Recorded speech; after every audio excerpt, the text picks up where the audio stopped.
రష్యాతో యుద్ధం భీకరంగా కొనసాగుతున్న వేళ అధ్యక్షుడు జెలెన్స్కీకి వ్యతిరేకంగా సొంత దేశంలోనే నిరసనలు మిన్నంటున్నాయి. ఉక్రెయిన్ రక్షణ మంత్రిగా పనిచేసిన మిఖాయిలో ఫెదరోవ్ను జెలెన్స్కీ తప్పించడంపై ఆగ్రహావేశాలు వ్యక్తమవుతున్నాయి. కేవలం 6 నెలలు మాత్రమే పదవిలో ఉన్న ఫెదరోవ్ రష్యాను దెబ్బకొట్టి ఫలితాలను రాబడుతూ ఉంటే ఎందుకు తొలగిస్తున్నారని ప్రజలు జెలెన్స్కీపై మండిపడుతున్నారు. ఉక్రెయిన్ అధ్యక్షుడు జెలెన్స్కీ తన రక్షణ మంత్రిని తొలగించాలని నిర్ణయం తీసుకోవడం ప్రజల్లో ఆగ్రహావేశాలకు కారణమైంది.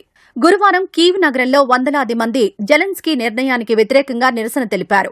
పదవి నుంచి తప్పుకుంటున్న 35 ఏళ్ల రక్షణ మంత్రి మైఖైలో ఫెదోరోవ్ ఆధునిక భావాలు గల వ్యక్తిగా ప్రాచుర్యం పొందారు.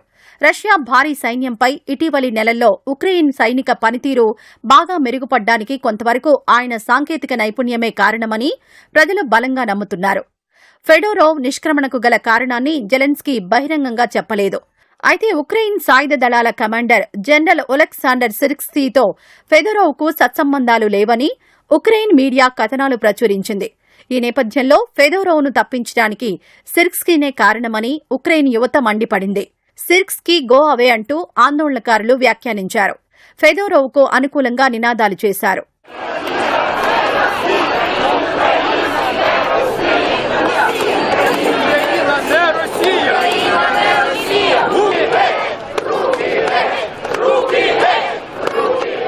ఫెదోరోవ్ నిష్క్రమణ పట్ల తాను ఆగ్రహంతో ఉన్నట్లు నిరసనకారుల్లో ఒకరైన హూరియాక్ తెలిపారు. ఫెదోరోవ్ యుద్దభూమిలో ఫలితాలను చూపే వ్యక్తి అని ఆయన కొనియాడారు. అలాంటి వ్యక్తిని 6 నెలల్లోనే పదవి నుంచి తొలగిస్తారా? ఇదెక్కడి న్యాయమని హూరియాక్ ప్రశ్నించారు.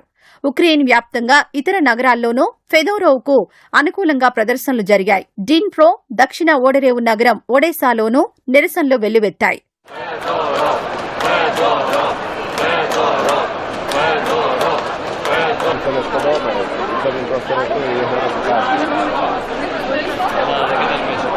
దేశంలోని అవినీతి నిరోధక సంస్థల స్వతంత్రాన్ని దెబ్బతీసే కొత్త చట్టంపై గత ఏడాది జూలైలో పెద్ద ఎత్తున నిరసనలు చెలరేగడంతో జెలెన్స్కీ వెనక్కి తగ్గారు.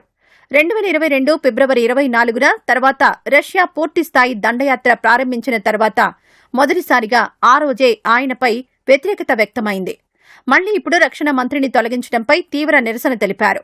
ఇదే సమయంలో ప్రభుత్వంలో భారీ సంస్కరణలకు జెలెన్స్కీ శ్రీకారం చుట్టారు. దేశ కొత్త ప్రధానిగా ప్రభుత్వ ఇంధన సంస్థ నాఫ్టోగాజ్ అధిపతి సెర్హీ కొరెన్స్కీని నియమించారు. ఆయన నియామకాన్ని ఉక్రెయిన్ పార్లమెంట్ ఆమోదించింది. ఇంధన రంగంలో కొరెన్స్కీ ట్రాక్ రికార్డును ప్రశంసించిన అధ్యక్షుడు జెలెన్స్కీ వచ్చే శీతాకాలంలో ఉక్రెయిన్ను ఆయన అన్ని విధాలా కాపాడుతారని విశ్వాసం వ్యక్తం చేశారు. అయితే రక్షణ మంత్రిగా ఫెదోరోవ్ను తొలగించడంపై జెలెన్స్కీ అధికారికంగా ప్రకటన చేయలేదు. సోషల్ మీడియా పోస్టులలో తన తొలగింపును ఫెదోరోవ్ ధృవీకరించారు. తన పదవీకాలంలో సాధించిన విజయాలను వివరించారు.